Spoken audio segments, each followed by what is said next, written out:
अयोध्या और बद्रीनाथ के चुनाव में भाजपा की हार के बाद सबकी नजर केदारनाथ विधानसभा सीट के उपचुनाव नतीजों पर टिकी हुई थी।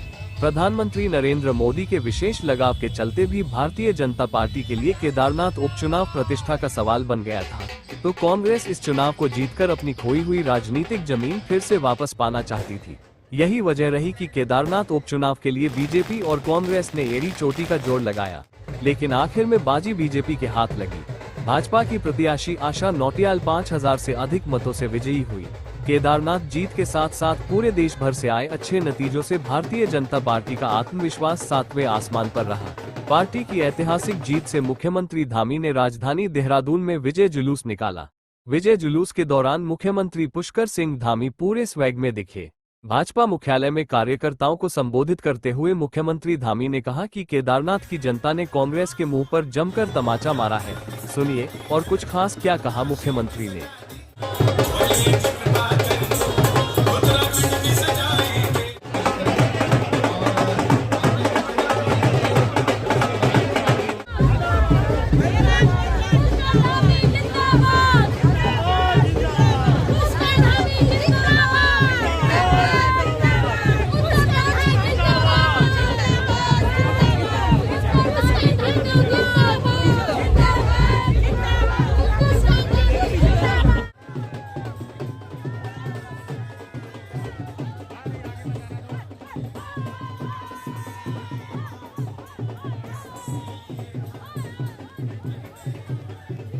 देहरादून महानगर के जिलाध्यक्ष और सभी के द्वारा आदरणीय मुख्यमंत्री जी को गदा भेंट करके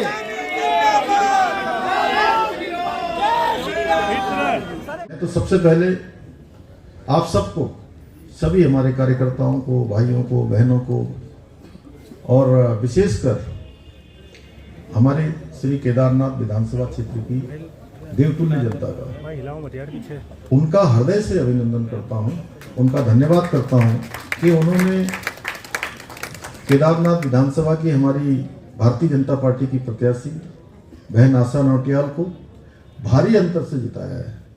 और भारी अंतर से ही नहीं जिताया, अब तक जितने चुनाव हुए हैं उत्तराखंड गठन के बाद केदारनाथ में, उन सारे चुनावों में इस बार सर्वाधिक मत दिए हैं।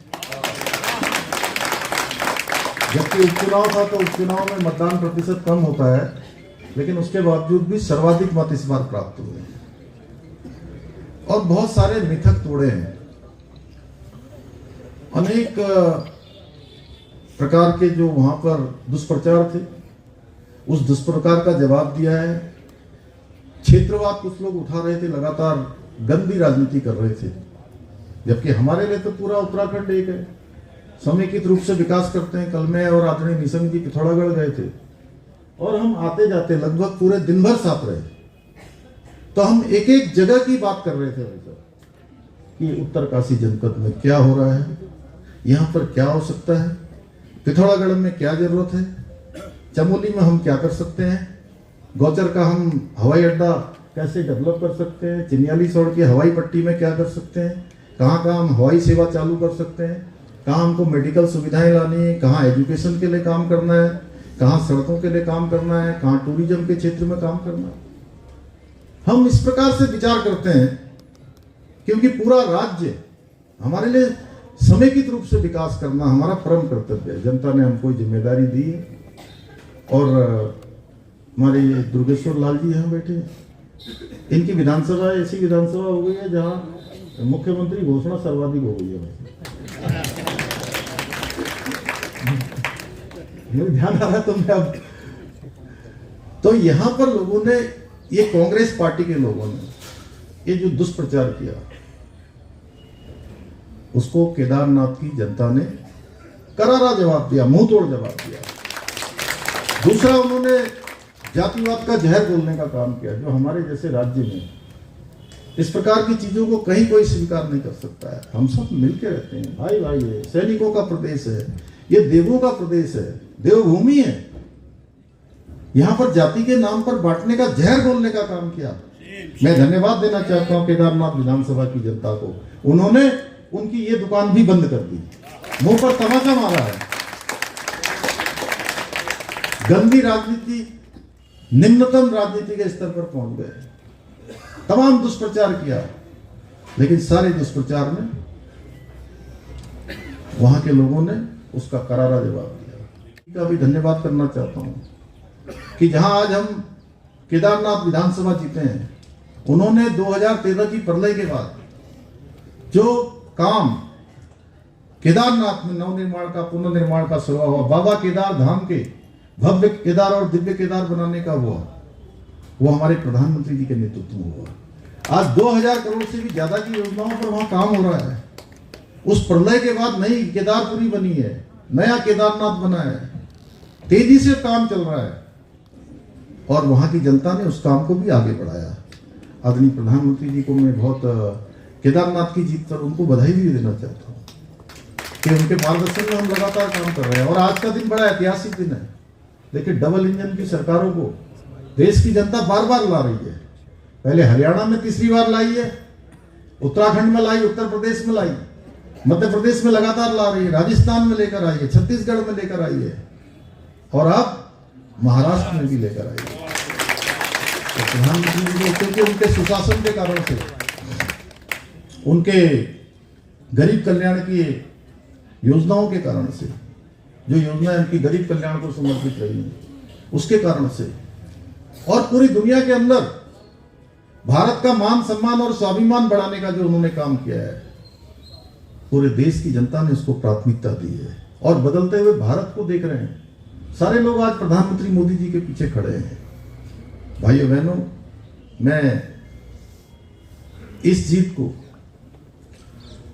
मैं मोदी जी की जीत मानता हूं।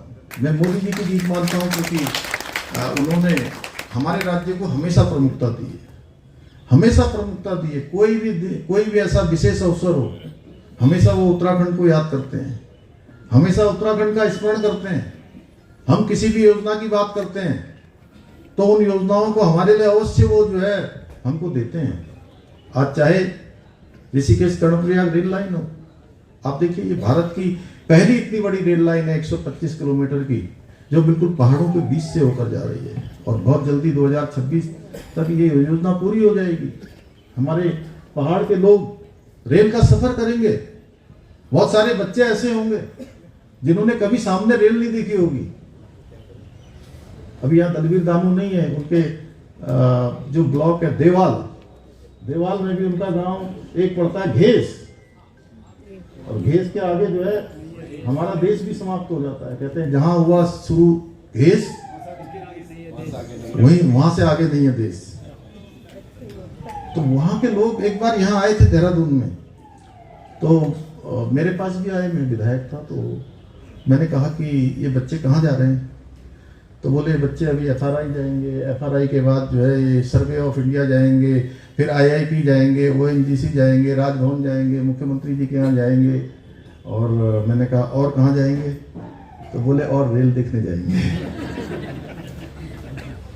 तो उन बच्चों को भी रेल देखने को भी मिलेगी और रेल की सवारी करने को मिलेगी। नरेंद्र मोदी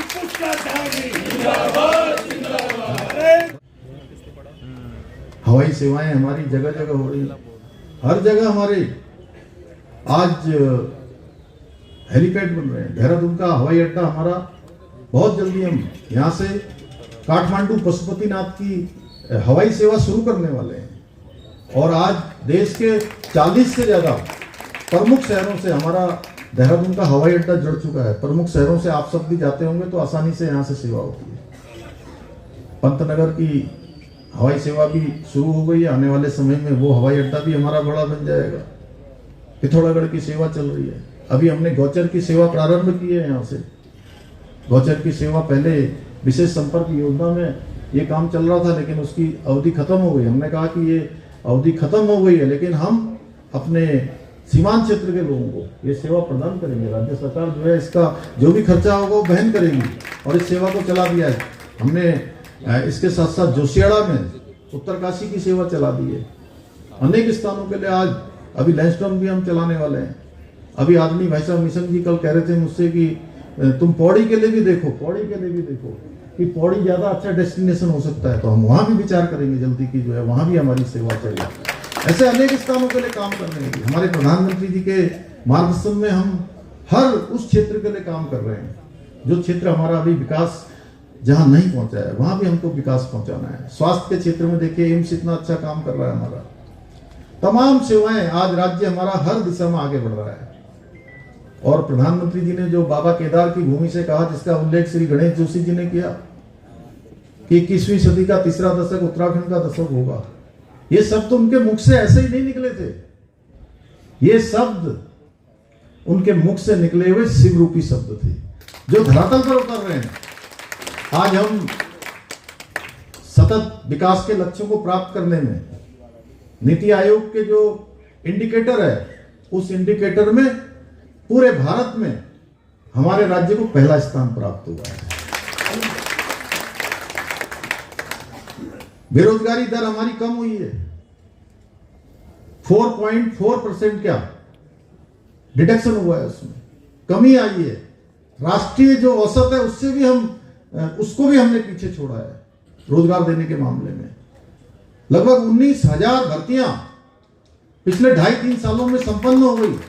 नकल का अध्यादेश हम लेकर आए, हम भूमि का कानून बना रहे हैं। आप देख रहे होंगे भूमि का कानून जब आएगा तब आएगा, लेकिन उससे पहले ही तमाम जमीनें जो है जिन्होंने गलत तरीके से खरीद रखी है जब तो हो रही, अखबारों में पढ़ रहे हैं ना, और हम जल्दी जो है भूमि का कानून भी लेकर आएंगे। भाइयों बहनों, मेरे पास कहने के लिए बहुत है, अगर मैं कहता रहूंगा तो मैं कई घंटे कह सकता हूँ, क्योंकि लगभग 3-3.5 साल का कालखंड मुझे हो गया और मैं एक मिनट इसको जीता हूँ।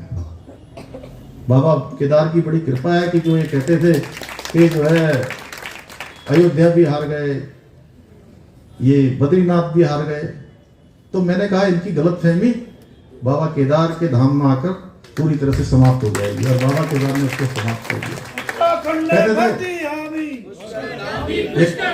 ये कहते थे कि ये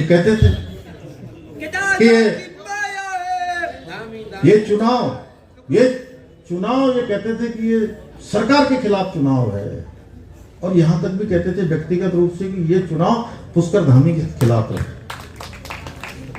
बहनों, ठीक है, चुनाव आप लड़िए, लेकिन इतने निम्नतर स्तर पर जाकर, और कह रहे थे आपकी ये तो सेमीफाइनल है 2027 के होने वाले विधानसभा चुनाव का, तो आप सेमीफाइनल में ही बाहर हो गए, तो फाइनल में कहां से खेलोगे अब?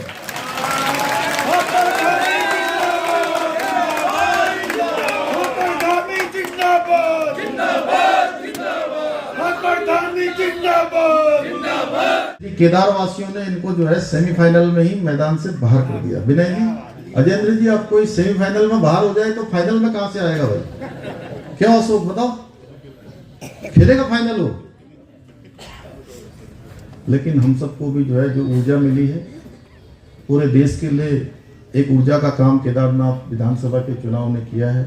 बाबा की कृपा से वहां के केदारनाथ विधानसभा के देवतुल्य मतदाताओं की, उनके आशीर्वाद से हम सबको ऊर्जा मिली है।